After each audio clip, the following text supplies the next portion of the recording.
ব্রহ্মবৈবর্ত পুরাণ ব্রহ্মখণ্ডের পঞ্চম অধ্যায়। সৌত বলছেন, সেই মণ্ডপসমূহে নিরন্তর নানা রত্ন নির্মিত দ্বীপ সকল আপন আপন কিরণ জাল দ্বারা অন্ধকার দূর করছে। সুগন্ধি পুষ্প ও ধূপাদির গন্ধ ইতস্তত বিকীর্ণ সকলের জ্ঞানেন্দ্রিয়কে পরিব্যাপ্ত করেছে। নানা রকমের ভোগ্য দ্রব্য পরিপূর্ণ মনোহর শয্যাসমূহ নিরন্তর অবস্থিত থেকে অলৌকিক শোভা সম্পাদন করছে।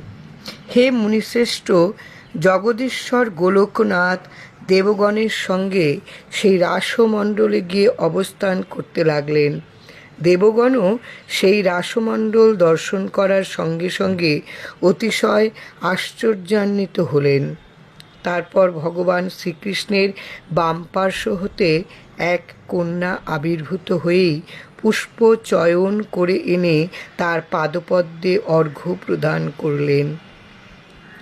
গোলকধামের রাসমণ্ডলে আবির্ভূতা হয়েই সেই কন্যা যেহেতু শ্রীকৃষ্ণের নিকট ধাবিত হয়েছিলেন, সেই হেতু পুরাণ পণ্ডিতেরা তাকে রাধা বলে অভিহিত করেন। জয় রাম, জয় রাম।